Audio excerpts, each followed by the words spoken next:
ఇక ముందు కేసీఆర్ను బయటికి రప్పించు, అసెంబ్లీకి రాని దద్దమ్మలు నీతులు చెప్తున్నారు. కడుపు మంటతోనే పేటీఎం రైటర్లతోని రాతలు, రాహుల్ గాంధీకి కేటీఆర్ లేకపోయినా టీ కాంగ్రెస్ కౌంటర్. ఇక కేటీఆర్ చేసిన పని ఏంటంటే, ఆయనకున్న పేటీఎం రైటర్లు ఉంటారు కదా, ఈ దిలీప్ కొంత బ్యాచ్, ఈ బ్యాచ్ తోటి ట్విట్టర్లలో ట్వీట్లు పెట్టుడు, ఫేస్బుక్లలో పోస్టులు రాయించుడు, యూట్యూబ్లలో వీడియోలు చేయించుడు, ఇదంతా ఈ రైటర్ల పని. ఈ రైటర్లతోటి ఒక లెటర్ రాయించి ఏడాది పాలన పైన కాంగ్రెస్ ప్రభుత్వం విజయోత్సవాలు చేసుకుంటా అంటే కేటీఆర్కు కడుపులో బాగా మండుతుంది. బాగా మండితే పోయి దవాఖానలో చూపించుకోవాలి. కానీ ఇట్లా ఏం చేసిండంటే ఒక లెటర్ రాసి రాహుల్ గాంధీకి పంపించిండు. ఆయన పంపించి ఇక్కడ ప్రజాపాలన లోపల ప్రజలు బాగా ఇబ్బంది పడతారని రాసుకొచ్చిండు. దానిపైన కాంగ్రెస్ వాళ్ళు ఊరుకుంటారా? మరి 10 ఏళ్ళు మీకు అధికారం ఇస్తే ప్రజలకు ఏమాత్రం లాభం చేకూర్చే విధంగా పరిపాలన చేయకపోతే ప్రజలు మిమ్మల్ని దూరం పెట్టారు. ఇవాళ మళ్ళా ప్రజాప్రభుత్వం ఏర్పాటు జరిగిన తర్వాత ఫస్ట్ డే నుంచే ప్రభుత్వం పైన విమర్శలు చేయడం మొదలుపెట్టారు. ఓ దిక్కు నువ్వు, ఓ దిక్కు హరీష్ రావు, ఓ దిక్కు కవిత, ఇక అందరు బయలుదేరీలు. మరి సంవత్సర కాలం పూర్తయిన సందర్భంగా ప్రజలకు రుణమాఫీ జరిగింది. ఇది ప్రజల లోపలికి వెళితే తెలిసేటువంటి అంశాలు ఏంటంటే, రైతులు రుణమాఫీ సంతోషంలో ఉన్నారు. క్వింటాల్కి 500 రూపాయల బోనస్ పడుతుంటే సంతోషంగా ఉన్నారు. మహిళలు ఫ్రీ బస్సు చేయంగా సంతోషంగా ఉన్నారు. ఒక సాధారణ కుటుంబాల వ్యక్తులు గృహజ్యోతి పథకం కింద 0 బిల్లు వస్తుంటే సంతోషంగా ఉన్నారు. ఇంటిగ్రేటెడ్ స్కూళ్ళు కడుతుంటే పిల్లల తల్లిదండ్రులు సంతోషంగా ఉన్నారు. నిరుద్యోగులకు ఉద్యోగాలు కల్పిస్తుంటే నిరుద్యోగులు సంతోషంగా ఉన్నారు. భవిష్యత్తు పైన భరోసాతోటి వచ్చే నోటిఫికేషన్లకు చదువుకుంటున్నారు. అంటే ఇంత ఒక సంవత్సర కాలం లోపలనే ఇదంతా మార్పు జరుగుతుంటే కేటీఆర్ కన్లకు, హరీష్ రావు కన్లకు, కేసీఆర్ కన్లకు కనబడతారు. వీళ్ళు మళ్ళా అసెంబ్లీకి రాకుండా ప్రతిపక్ష నేత హోదా ఇచ్చినప్పటికీ 10 ఏళ్ళు ప్రజలు అధికారంలో ఇస్తే ప్రజల పక్షాన సమస్యల గురించి కొట్లాడకుండా, ప్రభుత్వానికి సూచన చేయకుండా, ఫామ్ హౌస్ దాటి బయటికి రానటువంటి కేసీఆర్ పైన ఎవరు మాట్లాడద్దు. కేటీఆర్ చేసే పనులు చక్కదనం. తెలంగాణ తల్లి విగ్రహ ఏర్పాటు జరుగుతున్నప్పుడు మాకు ఉన్నత స్థాయి వర్గాలకు సంబంధించినటువంటి తల్లి కాదు, మా తెలంగాణ తల్లి బడుగు బలహీన వర్గాలకు ప్రతీకగా ఉండాలని ఒక విగ్రహాన్ని రూపకల్పన చేస్తే దానిపైన ఇట్లా తల్లిని ఎట్లా మారుస్తారు అని చెప్పి మాట్లాడుకొచ్చింది కేటీఆర్.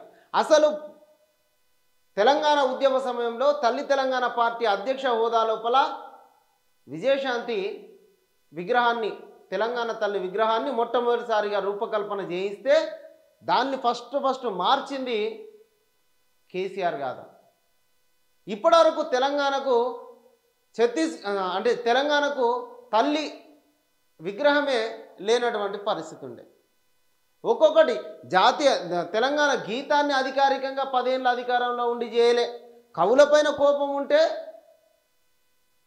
ప్రత్యేకంగా కోపం తీసుకొని ఆయన పైన కోపం ఉన్నందుకు ఆయన రాసిన గీతాన్ని అధికారిక గీతంగా చేయలే. తెలంగాణ తల్లి విగ్రహాన్ని రూపకల్పన చేయించలే. మళ్ళా సంస్కృతి సాంప్రదాయాలపైన దాడి జరుగుతుందని మాట్లాడతారు. తెలంగాణ ప్రజాప్రభుత్వం ఏర్పాటు చేసిన విగ్రహం లోపల చేయి గుర్తు అభయం ఇస్తున్నట్టుగా, తెలంగాణ బిడ్డలకు నేనున్నా అని అభయం ఇస్తున్న విధంగా ఉంటే కాంగ్రెస్ పార్టీకి సంబంధించిన సింబల్ను చూపించాలనుకుంటున్నారు అన్నారు. మరి తిరుమల వెంకన్న స్వామి కాంగ్రెస్ పార్టీలు ఉన్నట్టేనా? లక్ష్మీదేవత కూడా కాంగ్రెస్ పార్టీలు ఉన్నట్టేనా? దేవతలందరూ అభయం ఇస్తున్నట్టుగా ఉన్నటువంటి ఫోటోలను చూసి వాళ్ళంతా కాంగ్రెస్ పార్టీలో చేరినట్టేనా? ఇది వాళ్ళు చెప్పుకుంటూ వచ్చినటువంటి ముచ్చట. ఇక దానిపైన లెటర్ రాసిండు. ఇక రాస్తే ఈ మన భువనగిరి ఎంపీ చామల కిరణ్ కుమార్ రెడ్డి అట్లనే విప్పు వీళ్ళిద్దరు కూడా కౌంటర్ ఇచ్చినటువంటి పరిస్థితి. రాహుల్ గాంధీకి లేఖ రాయడం కాదు, ముందు ఫామ్ హౌస్లో వండుకున్న మీ అయ్యను అసెంబ్లీకి రమ్మను అని చెప్పి కౌంటర్ ఇచ్చారు. ఇకనైనా పిచ్చిరాతలు మానుకోరు అని చెప్పేసి ఆది శ్రీనివాస్ కూడా కౌంటర్ ఇచ్చినటువంటి పరిస్థితి. ఇకపోతే మోహన్ బాబు పైన హత్యాయత్నం కేసు, బిఎన్ఎస్ సెక్షన్ 118 నుంచి 109కి మార్పు. లీగల్ ఒపీనియన్ తీసుకున్న అనంతరం పోలీసుల నిర్ణయం. జర్నలిస్టు పైన దాడి కేసులో సినీ నటుడు మోహన్ బాబుకు మరొక బిగ్ షాక్ కలిగింది. పహాడ్ షరీఫ్ పోలీస్ స్టేషన్లో నమోదైన BNS 118 కింద క్రిమినల్ కేసును BNS 109 సెక్షన్ కింద హత్యాయత్నం కేసుగా మార్చిర్రు. తాజాగా లీగల్ ఒపీనియన్ తీసుకున్న పోలీసులు సెక్షన్ను మారుస్తూ నిర్ణయం తీసుకున్నారు. ఇది మోహన్ బాబు జల్పల్లిలో ఉన్నటువంటి మోహన్ బాబు నివాసం దగ్గర మంగళవారం రాత్రి ఉద్రిక్త పరిస్థితులు నెలకొన్నాయి. బయటికి వస్తున్నటువంటి మోహన్ బాబుకి ఓ టీవీ ఛానళ్ళు మైక్ పెట్టి అయ్యా ఏం జరిగిందని చెప్పి అడిగేలోపే ఆయన ఒకంత అసహనానికి గురై కోపంతో ఆ జర్నలిస్టు చేతిలో ఉన్నటువంటి మైకును తీసుకొని ఆయన తలపైన కొట్టాడు. ఇది జరిగిన ముచ్చట. అయితే దీంట్లో చాలామంది టీవీ9 పక్షాన కొంతమంది నిలబడితే మోహన్ బాబు ఉదంతం పైన మోహన్ బాబు పక్షాన ఇంకొంతమంది నిలబడ్డారు. అది కుటుంబ సమస్య, మేమే మాట్లాడుకుంటాం. మీడియా ప్రతి దాంట్లో మా గేట్ లోపలికి వచ్చి మా ఇండ్ల లోపలికి వచ్చి మీరు తలదూర్చి ఈ విషయాన్ని పెద్దదిగా చేసేసరికి మా కుటుంబంలో ఇంకింత గొడవలు తారస్థాయికి చేరినటువంటి పరిస్థితి ఉన్నది. ఇది కొంత అసహనంతో అంటే మోహన్ బాబు ఒక ఆడియోను కూడా రిలీజ్ చేసిండు. మనోజ్కు నాకు మధ్య జరుగుతున్నటువంటి గొడవ లోపల అల్లారు ముద్దుగా నేను వాళ్ళని పెంచుకున్నా అనేటువంటి ఆయన మాటల లోపల పూర్తిగా మమకారమే కనబడ్డది. అనేక సందర్భాల లోపల మోహన్ బాబు మాట్లాడుతూ నేను ఇతరులపైన కోపంగా ఉంటా, క్రమశిక్షణకు మార్పేరుగా ఉంటా అని చెప్పేసి నా గురించి మీరు విన్న మాటలు వాస్తవమే. కాకపోతే ఈ కుటుంబంలో జరుగుతున్నటువంటి గొడవలకు బయటికి మీడియా ఏదైతే ఉన్నదో అది చాలా ఎక్స్పోజ్ చేసేటువంటి అవకాశం ఉన్న సందర్భం లోపల కొంత అసహనానికి గురైనా అని చెప్పి ఆయన మాట్లాడుకొచ్చాడు. దీంట్లో మనం ప్రధానంగా ఏ జర్నలిస్టు పైన దాడి జరిగినా ఖచ్చితంగా ఖండిస్తారు. ఏ జర్నలిస్టు ఇక్కడ మనం ఏ జర్నలిస్టు పైన దాడి జరిగినా మనం ఖండించాల్సినటువంటి అవసరం ఉన్నది. కానీ ఇక్కడ కొంత అత్యుత్సాహం ఏదైతే ఉన్నదో, టీవీ9 ప్రదర్శించినటువంటి అత్యుత్సాహం ఏదైతే ఉన్నదో అదే చిరాకు తెప్పించేటువంటి ముచ్చట. ఆ టీవీ9 చేసినటువంటి గతం లోపల రేవంత్ రెడ్డి, ఇప్పుడున్నటువంటి ముఖ్యమంత్రి రేవంత్ రెడ్డి పైన విపరీతమైనటువంటి బ్యాక్గ్రౌండ్ మ్యూజిక్ తోటి స్పెషల్ స్టోరీస్ వేసిండు. మన రేవంత్ రెడ్డి చాలా అంటే మన రేవంత్ రెడ్డి యొక్క వ్యక్తిత్వాన్ని కించపరుస్తూ విపరీతమైనటువంటి వీడియోలు దోపిడీ చేసిండని, బెదిరిస్తున్నాడని స్పెషల్ స్టోరీస్ వేసారు. దాన్ని ఇప్పుడున్న నాగవల్లి ఆమె మొత్తం స్పెషల్ స్టోరీస్ వేస్తే అధికారం మారేసరికి ఆ వీడియోలను డిలీట్ చేసారు. ఇప్పుడు అధికారం మార్పిడి జరిగిన తర్వాత వీళ్ళ పని ఒకటే, మొత్తం కూడా అధికారం ఉన్నప్పుడు భజన చేస్తారు, అధికారం కోల్పోతే అధికార పార్టీ దగ్గర కోట్లకు బేరం కుదుర్చుకొని మళ్ళా ప్రతిపక్షంలో ఉన్నటువంటి బలమైన నాయకుడి పైన విచ్చలవిడిగా కథనాలు ఇస్తారు. బలమైన రాజకీయ నాయకులను ఇట్లా చేస్తున్నారంటే ఇక వ్యాపారవేత్తలు ఇతర రంగాల్లో ఉన్నటువంటి వాళ్ళను బ్లాక్మెయిల్ తోటి ఎట్లా గేమ్ ఆడతారు అనేది ఇక మన ఊహకు వదిలేయాలి. వీళ్ళు ప్రజలపైన మాట్లాడితే ఖచ్చితంగా ప్రజా సమస్యలపైన కొట్లాడితే చేయొచ్చు. టీవీ9 అనేది ప్రజాక్షేత్రం లోపలికి వెళ్లకుండా ఆ ప్రజల పక్షాన నిలబడకుండా వాళ్ళు చేస్తున్నటువంటి ఆగడాలు, బడాబాబులను వ్యాపారవేత్తలను బ్లాక్మెయిల్ చేసుడు. ఖచ్చితంగా రేవంత్ రెడ్డి ప్రతిపక్ష నాయకుడిగా బలమైన నాయకుడిగా ఎదుగుతున్న క్రమం లోపల రేవంత్ రెడ్డి పైన విపరీతమైనటువంటి తప్పుడు వార్తలను టీవీ9 ప్రచారం చేసింది నిజం కాదా? టీవీ9 రేవంత్ రెడ్డి పైన ప్రత్యేక కథనాలు, తప్పుడు వార్తలు, అవాస్తవాలను ప్రచారం చేసింది నిజం కాదా? ఇవాళ మళ్ళా అధికారంలోకి రేవంత్ రెడ్డి రాగానే రేవంత్ రెడ్డి పక్షాన ఏరి భజన చేస్తూ ఉన్నారు. ఇది TV9 journalism. First TV9 Telangana లోపల బ్యాన్ చేయాల్సిందే. వాళ్ళ పెద్ద వ్యవస్థ ఉండొచ్చు మీడియా లోపల, కానీ టీవీ9 ఫస్ట్ బ్యాన్ చేయాల్సిందే. రేవంత్ రెడ్డి అధికారంలో లేనప్పుడు రేవంత్ రెడ్డిని, ఆయన వ్యక్తిత్వాన్ని మొత్తం కూడా కించపరుస్తూ బ్యాక్గ్రౌండ్ మ్యూజిక్లతోటి వీడియోలు చేసిర్రు. ఈ వార్తలను దేవి నాగవల్లి చదివింది నిజం కాదా? ఇవాళ ఆ వార్తలన్నింటినీ కూడా టీవీ9 ఆ యూట్యూబ్ ఛానల్ నుంచి, ఆ పేజీల నుంచి తీసేసింది నిజం కాదా?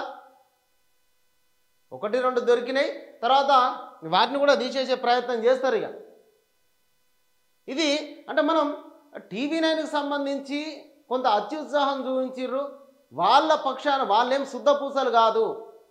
వాళ్ళు వచ్చి ఆయన కూడా మాట్లాడుతున్నాడు, నా కుటుంబంలో జరిగేటువంటి అంశాన్ని మేము సాల్వ్ చేసుకుంటామని ఎంత చెప్పినప్పటికీ మీడియాకి ఎక్కి సినిమా వాళ్ళ లైఫ్ ఎప్పుడైనా కొంత ఇబ్బందికరంగానే ఉంటుంది. దాన్ని ఇంకా బజారు పడేసేటువంటి ప్రయత్నం టీవీ9 చేసింది. గతంలో చిరంజీవికి జరిగినప్పుడు కూడా చిరంజీవి కుటుంబంలో జరిగినటువంటి ఆ కలహాలను కానీ, ఆ కుటుంబంలో జరిగినటువంటి ఇబ్బందికర పరిస్థితులను కానీ అప్పుడు కూడా టీవీ9 ఇట్లా చేసింది. ఇప్పుడు టీవీ9 మోహన్ బాబు కుటుంబాన్ని రోడ్డుకి ఇచ్చింది, అప్పుడు చిరంజీవి కుటుంబాన్ని కూడా రోడ్డుకి ఇచ్చింది ఇదే మీడియా ఛానల్. ఇది నేను చెప్తున్న ముచ్చట కాదు, ఇవన్నీ వాస్తవాలు కాదా? ఇవన్నీ ప్రజలకు తెలియదా? ప్రజలు అనుకుంటున్న ముచ్చట్లు ఇవన్నీ. మనకు జరిగింది వాస్తవమే.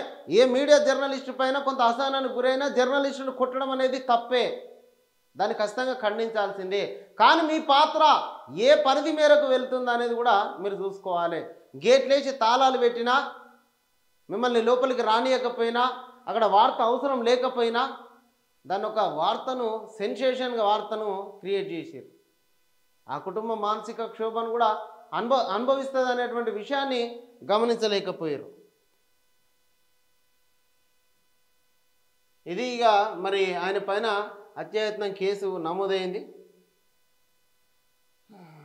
ఇక టీచర్లు వస్తలేరు, మేము స్కూల్ మానేస్తాం, మధ్యాహ్నం భోజనం తిని ఇంటికి పోమంటున్నారు. వెల్దండ మండలం కుందారం తండా విద్యార్థుల ఆవేదన. నాగర్ కర్నూలు జిల్లా వెల్దండ మండలం కుందారం తండా ప్రాథమిక పాఠశాలలో 5గురు విద్యార్థులు చదువుకున్నారు. కొన్ని రోజుల నుంచి స్కూల్కు ఉపాధ్యాయులు రావడం లేదని స్టూడెంట్స్ ఆవేదన వ్యక్తం చేస్తున్నారు. రోజుకో టీచర్ చుట్టం సూపుగా వచ్చి వెళ్తుంటారని చెప్తున్నారు.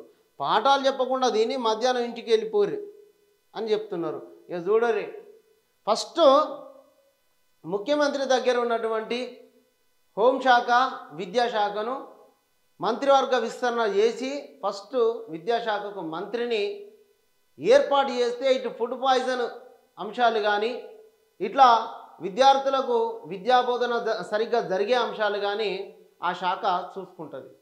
ముందుగా మంత్రివర్గ విస్తరణ చేయాలి. దానికోసమే ఇప్పుడు రేవంత్ రెడ్డి కూడా ఢిల్లీకి పోయిండు. త్వరలో మంత్రివర్గ విస్తరణ జరిగేటువంటి అవకాశం ఉన్నది. ఇంకో కొన్ని నామినేటెడ్ పదవులు కూడా, ముఖ్యమైనటువంటి నామినేటెడ్ పదవులు కూడా ఇవ్వాల్సినటువంటి అవసరం ఉన్నది. దానికోసం కూడా లీడర్లు ఎదురు చూస్తూ ఉన్నారు. రేపో మాపో అనుకుంటా ఈ నామినేటెడ్ పదవులు మంత్రివర్గ విస్తరణ జరుపుకుంటూనే వచ్చింది. అది చేస్తే విద్యాశాఖకు మంత్రిత్వ శాఖను ఏర్పాటు చేస్తే ఖచ్చితంగా దానిపైన కొంత నిఘా, అంటే దానిపైన ఒక అటెన్షన్ అనేది ఉంటుంది. ఇట్లా ఇవన్నీ కూడా తగ్గుతాయి. టీచర్లు రాకపోతే, ఫుడ్ పాయిజన్ కేసులు అయితే విద్యార్థులను పట్టించుకునేటువంటి అవకాశం ఉంటుంది. అంటే ఇప్పటికే డైట్ ఛార్జీలను పెంచి విద్యార్థుల పైన ముఖ్యమంత్రి రేవంత్ రెడ్డి ఒక మంచి కన్సర్న్ ఉంది. కానీ అన్ని విషయాలను తనే చూసుకునే కంటే విద్యాశాఖకు కూడా ఒక మంత్రి, వీలైనంత తొందరగా ఒక మంత్రిత్వ శాఖను ఏర్పాటు చేస్తే, గతంలో ఉండే అన్ని మంత్రిత్వ శాఖలు మంత్రులు ఉంటారు, కానీ మంత్రిత్వ శాఖలన్నీ కూడా కేసీఆర్ దగ్గరే ఉండేది. అందరు మంత్రులు ఉంటారు, కానీ ఏ మంత్రి పనిచేయడు.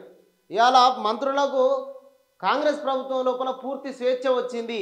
ఎక్కడికి వెళ్ళినా వాళ్ళు విశాలంగా, ఉదారంగా వాళ్ళు వరాలు ఇవ్వగలుగుతున్నారు. రేవంత్ రెడ్డి ఎట్లయినా చేస్తాడు అనేటువంటి నమ్మకంతో ప్రతి మంత్రి ఆ ప్రాంతం లోపల హామీలను ఇస్తున్నారు. ఇది జరుగుతున్నది. మంత్రిత్వ శాఖ, విద్యాశాఖకు మంత్రి ఏర్పడితే తొందరగానే ఇట్లాంటి అన్నీ కూడా సాల్వ్ కావాలి, అవుతాయి అని కూడా ఆశిస్తూ ఉన్నాం. ఇకపోతే ఇక ప్రభుత్వమా అబద్ధాల ఫ్యాక్టరీనా, అర్ధ సత్యాలు అబద్ధ కల్పనలు ఇంకెన్నాళ్ళు. రాష్ట్ర అప్పులపై అవాస్తవాల ప్రచారం, ఎక్స్ వేదికగా సీఎంపై కేటీఆర్ ఫైర్. ఇది రేవంత్ రెడ్డి మాటలు అబద్ధం, చేతలు అబద్ధం అని కేటీఆర్ చెప్పుకొచ్చిండు. అబద్ధాల గురించి మాట్లాడాలంటే కేసీఆర్ ఫ్యామిలీ గురించే మాట్లాడాలి. దళితుడిని ముఖ్యమంత్రి చేస్తా అని గద్దెనెక్కింది, అది నిజమే? అది అబద్ధమా నిజమా? దళితులకు 3 ఎకరాలు ఇస్తానని చెప్పింది, అది అబద్ధమా నిజమా? దళిత బంధు పేరుతోటి మీ పార్టీ లీడర్లకే 10 లక్షల రూపాయలు ఇచ్చింది అబద్ధమా నిజమా? నిరుద్యోగులకు ఉద్యోగాలు వేయకుండా వాళ్ళ సావులకు కారణమైంది నిజమా అబద్ధమా? రైతు రుణమాఫీ చేస్తామని చెప్పి చేయకుండా ఉన్నది నిజమా అబద్ధమా? ఇట్లా చెప్పుకుంటా పోతే వందలు వెళ్తాయి. బీఆర్ఎస్ ప్రభుత్వం లోపల ఏ స్కీమ్ మొదలుపెట్టినా దాంట్లో స్కాములు చేసింది నిజమా కాదా? ఇక అబద్ధాల గురించి ఈయన మాట్లాడుతున్నాడు. ఇక 50,000 కోట్లు 65,000 కోట్లు వడ్డీలని అవాస్తవాల వల్లింపు ఎవరి కోసం అని ప్రశ్నించారు. ఆర్బీఐ హ్యాండ్ బుక్ లెక్కల మేరకు తెలంగాణ అప్పు ఎంత ఉందో తేట తెల్లం అవుతుంది. ఇక బయ్యారం ఉక్కు తెలంగాణ హక్కు పరిశ్రమను ఏర్పాటు చేయాల్సిందే. 10 ఏళ్ళుగా బీజేపీ హామీని అమలు చేయడం లేదు. బీఆర్ఎస్ ఎమ్మెల్సీ కవిత డిమాండ్. ఇవాళ వీళ్ళు తెలంగాణ మీద ఉన్నటువంటి ఆ పాయిరం ఏదైతే ఉన్నదో అధికారం పోగానే అటు కవులను అధికారంలో ఉన్నప్పుడు అటు కవులను పట్టించుకోలే. తెలంగాణకు రావాల్సిన నిధుల గురించి మాట్లాడలేదు. తెలంగాణకు దక్కాల్సినటువంటి వాటా గురించి మాట్లాడలేదు. పక్క రాష్ట్రాలతోటి పంచాయతీలను పరిష్కరించలేదు. కానీ అధికారం కోల్పోగానే కవులు గుర్తుకొచ్చిర్రు, తెలంగాణ సంస్కృతి గుర్తుకొచ్చింది, తెలంగాణ పద్ధతులు గుర్తుకొచ్చినాయి. వీళ్ళు మాట్లాడుకుంటూ వస్తే ఇవన్నీ అంశాలు ఒక్కొక్కటి అన్నీ కూడా మాట్లాడుకుంటూ వచ్చారు. ఈ అధికారం కోసం ఎంతకైనా వీళ్ళు వెళ్తారు అనే దానికి ఇక అందరూ నలుగురు 4 దిక్కుల బయలుదేరేళ్ళు కేసీఆర్ కుటుంబం నుంచి. కానీ ఆయనే ఇంకా బయటికి వెళ్తలేడు. ఇక 12 మంది మావోయిస్టుల మృతి ఛత్తీస్గఢ్లో మరో భారీ ఎన్కౌంటర్. ఛత్తీస్గఢ్లో తుపాకుల మూత మోగుతూనే ఉన్నది. ఇవాళ అబూజ్మాడ్ అటవీ ప్రాంతంలో మరో భారీ ఎన్కౌంటర్ జరిగింది. తెల్లవారుజామున 3 గంటల నుంచి పోలీసులకు మావోయిస్టులకు మధ్య భీకర ఎదురు కాల్పులు జరిగినాయి. దీంట్లో 12 మంది మరణించారని ఒక వార్తనైతే ఉన్నది. ఇది ఇప్పటివరకు ఉన్నటువంటి అంశాలు.